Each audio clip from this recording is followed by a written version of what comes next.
ओम नमो भगवते वासुदेवाय। श्रीमद् भागवत महापुराण अथ षष्ठो अध्याय। नारद जी के पूर्व चरित्र का शेष भाग। श्री सूत जी कहते हैं, शौनक जी, देव ऋषि नारद जी के जन्म और साधना की बात सुनकर सत्यवती नंदन भगवान श्री व्यास जी ने उनसे फिर यह प्रश्न किया। व्यास जी ने पूछा, नारद जी, जब आपको ज्ञान उपदेश करने वाले महात्मा गण चले गए तब आपने क्या किया? उस समय तो आपकी अवस्था बहुत छोटी थी। स्वयं भू आपकी शेष आयु किस प्रकार व्यतीत हुई और मृत्यु के समय आपने किस विधि से अपने शरीर का परित्याग किया? देवऋषि, काल तो सभी वस्तुओं को नष्ट कर देता है। उसने आपकी इस पूर्वकालीन की स्मृति का कैसे नाश नहीं किया? नारद जी ने कहा, मुझे ज्ञान उपदेश करने वाले महात्मा गण जब चले गए तब मैंने इस प्रकार अपना जीवन व्यतीत किया। यद्यपि उस समय मेरी अवस्था बहुत छोटी थी। मैं अपनी माँ का इकलौता लड़का था। एक तो वह स्त्री थी, दूसरे मूढ़ और तीसरे दासी थी। मुझे भी उसके सिवा और कोई सहारा नहीं था। उसने अपने को मेरा स्नेह पाश से जकड़ रखा था। वह मेरी योग क्षेम की चिंता तो बहुत करती थी, परंतु पराधीन होने के कारण कुछ नहीं कर पाती थी। जैसे कठपुतली नचाने वाले की इच्छा के अनुसार ही नाचती है, वैसे ही यह सारा संसार ईश्वर के अधीन है। मैं भी अपनी माँ के स्नेह बंधन में बंधकर उस ब्राह्मण बस्ती में ही रहा। मेरी अवस्था केवल 5 वर्ष की थी। मुझे दिशा, देश और काल के संबंध में कुछ भी ज्ञान नहीं था। एक दिन की बात है, मेरी माँ गौ धोने के लिए रात के समय घर से बाहर निकली। रास्ते में उसके पैर से सांप छू गया। उसने उस बेचारी को डस लिया। उस सांप का क्या दोष, काल की ऐसी ही प्रेरणा थी। मैंने समझा, भक्तों का मंगल चाहने वाले भगवान का यह भी एक अनुग्रह ही है। इसके बाद मैं उत्तर दिशा की ओर चल पड़ा। उस ओर मार्ग में मुझे अनेकों धन धान्य से संपन्न देश, नगर, गांव, अहिरों की चलती फिरती बस्तियां, खाने, खेड़े, नदी और पर्वतों के तटवर्ती पड़ाव, वाटिकाएं, वन उपवन और रंग बिरंगी धातुओं से युक्त विचित्र पर्वत दिखाई पड़े। कहीं कहीं जंगली वृक्ष थे, जिनकी बड़ी बड़ी शाखाएं हाथियों ने तोड़ डाली थी। शीतल जल से भरे हुए जलाशय थे, जिनमें देवताओं के काम में आने वाले कमल थे। उन पर पक्षी तरह तरह की बोली बोल रहे थे और भौरे मंडरा रहे थे। यह सब देखता हुआ मैं आगे बढ़ा। मैं अकेला ही था। इतना लंबा मार्ग तय करने पर मैंने एक घोर गहन जंगल देखा। उसमें नरकट, बांस, सैठा, कुश, कीचक आदि खड़े थे। उसकी लंबाई चौड़ाई भी बहुत थी और वह सांप, उल्लू, सियार आदि भयंकर जीवों का घर हो रहा था। देखने में बड़ा भयावान लग रहा था। चलते चलते मेरा शरीर और इंद्रियां शिथिल हो गई। मुझे बड़े जोर की प्यास लगी। भूखा तो था ही। वहाँ एक नदी मिली। उसके कुंड में मैंने स्नान, जलपान और आचमन किया। इससे मेरी थकावट मिट गई। उस विजन वन में एक पीपल के नीचे आसन लगाकर मैं बैठ गया। उन महात्माओं से जैसा मैंने सुना था, हृदय में रहने वाले परमात्मा के उसी स्वरूप का मैं मन ही मन ध्यान करने लगा। भक्ति भाव से विषीकृत चित्त द्वारा भगवान के चरण कमलों का ध्यान करते ही भगवत प्राप्ति की उत्कट लालसा से मेरे नेत्रों में आंसू छलछला आए और हृदय में धीरे धीरे भगवान प्रकट हो गए। व्यास जी, उस समय प्रेम भाव के अत्यंत उद्रेक से मेरा रोम रोम पुलकित हो उठा। हृदय अत्यंत शांत और शीतल हो गया। उस आनंद की बाढ़ में मैं ऐसा डूब गया कि मुझे अपना और ध्येय वस्तुओं का तनिक भी भान न रहा। भगवान का वह अनिर्वचनीय रूप समस्त शोकों का नाश करने वाला और मन के लिए अत्यंत लुभावना था। सहसा उसे ना देख मैं बहुत ही विकल हो गया और अनमना सा होकर आसन से उठ खड़ा हुआ। मैंने उस स्वरूप का दर्शन फिर करना चाहा, किंतु मन को हृदय में समाहित करके बार बार दर्शन की चेष्टा करने पर भी मैं उसे नहीं देख सका। मैं अतृप्त के समान आतुर हो उठा।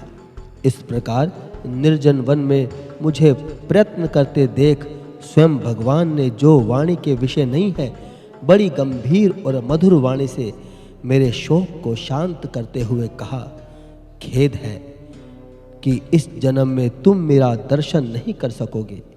जिनकी वासनाएं पूर्णतः शांत नहीं हो गई हैं, उन अधकचरे योगियों को मेरा दर्शन अत्यंत दुर्लभ है। निष्पाप बालक, तुम्हारे हृदय में मुझे प्राप्त करने की लालसा जागृत करने के लिए ही मैंने एक बार तुम्हें अपने रूप की झलक दिखाई है। मुझे प्राप्त करने की आकांक्षा से युक्त साधक धीरे धीरे हृदय की संपूर्ण वासनाओं को भली भांति त्याग देता है। अल्पकालीन संत सेवा से ही तुम्हारी चित्तवृत्ति मुझ में स्थिर हो गई है। अब तुम इस प्राकृत मलिन शरीर को छोड़कर मेरे पार्षद हो जाओगे। मुझे प्राप्त करने का तुम्हारा यह दृढ़ निश्चय कभी किसी प्रकार नहीं टूटेगा। समस्त सृष्टि का प्रलय हो जाने पर भी मेरी कृपा से तुम्हें मेरी स्मृति बनी रहेगी। आकाश के समान अव्यक्त सर्वशक्तिमान महान परमात्मा इतना कहकर चुप हो रहे। उनकी इस कृपा का अनुभव करके मैंने उन श्रेष्ठों से भी श्रेष्ठतर भगवान को सिर झुकाकर प्रणाम किया। तभी से मैं लज्जा संकोच छोड़कर भगवान के अत्यंत रहस्यमय और मंगलमय मधुर नामों का और लीलाओं का कीर्तन और स्मरण करने लगा। सप्रहा और मद मत्सर मेरे हृदय से पहले ही निवृत्त हो चुके थे। अब मैं आनंद से काल की प्रतीक्षा करता हुआ पृथ्वी पर विचरने लगा। व्यास जी, इस प्रकार भगवान की कृपा से मेरा हृदय शुद्ध हो गया, आसक्ति मिट गई और मैं श्री कृष्ण पारायण हो गया। कुछ समय बाद जैसे एकाएक बिजली कौंध जाती है, वैसे ही अपने समय पर मेरी मृत्यु आ गई। मुझे शुद्ध भगवत पार्षद शरीर प्राप्त होने का अवसर आने पर प्रारब्ध कर्म समाप्त हो जाने के कारण 5 भौतिक शरीर नष्ट हो गया। कल्प के अंत में जिस समय भगवान नारायण एकावर्ण प्रलयकालीन समुद्र के जल में शयन करते हैं, उस समय उनके हृदय में शयन करने की इच्छा से इस सारी सृष्टि को समेटकर ब्रह्मा जी जब प्रवेश करने लगे, तब उनके श्वास के साथ मैं भी उनके हृदय में प्रवेश कर गया। एक सहस्त्र चतुर्युगी बीत जाने पर जब ब्रह्मा जगे और उन्होंने सृष्टि रचने की इच्छा की, तब उनकी इंद्रियों से मरीचि आदि ऋषियों के साथ मैं भी प्रकट हो गया। तभी से मैं भगवान की कृपा से वैकुंठ आदि में और तीनों लोकों में बाहर और भीतर बिना रोक टोक विचरण किया करता हूँ। मेरे जीवन का व्रत भगवत भजन अखंड रूप से चलता रहता है। भगवान की दी हुई ईश्वर ब्रह्म से विभूषित वीणा पर तान छेड़कर मैं उनकी लीलाओं का गान करता हुआ सारे संसार में विचरता हूँ। जब मैं उनकी लीलाओं का गान करने लगता हूँ, तब वे प्रभु जिनके चरण कमल समस्त तीर्थों के उद्गम स्थान हैं और जिनका यशोगान मुझे बहुत ही प्रिय लगता है, बुलाए हुए की भांति तुरंत मेरे हृदय में आकर दर्शन देते हैं। जिन लोगों का चित्त निरंतर विषय भोगों की कामना से आतुर हो रहा है, उनके लिए भगवान की लीलाओं का कीर्तन संसार सार सागर से पार जाने का जहाज है। यह मेरा अपना अनुभव है। काम और लोभ की चोट से बार बार घायल हुआ हृदय श्री कृष्ण सेवा से जैसी प्रत्यक्ष शांति का अनुभव करता है, यम नियम आदि योग मार्गों से वैसी शांति नहीं मिल सकती। व्यास जी, आप निष्पाप हैं। आपने मुझसे जो कुछ पूछा था, वह सब अपने जन्म और साधना का रहस्य तथा आपकी आत्मतुष्टि का उपाय मैंने बतला दिया है। श्री सूत जी कहते हैं, शौनक आदि ऋषियों, देव ऋषि नारद ने व्यास जी से इस प्रकार कहकर जाने की अनुमति ली और वीणा बजाते हुए स्वच्छंद विचरण करने के लिए वे चल पड़े। ये देव ऋषि नारद धन्य है, क्योंकि ये शृंगपाणि भगवान की कीर्ति को अपनी वीणा पर गा गा कर स्वयं तो आनंद मगन होते ही है, साथ साथ इस त्रिताप तप्त जगत को भी आनंदित करते रहते हैं। इति श्रीमद् भगवते महापुराणे परमहंसायां संहितायां प्रथम स्कंदे व्यास नारद संवादे षष्ठो अध्यायः।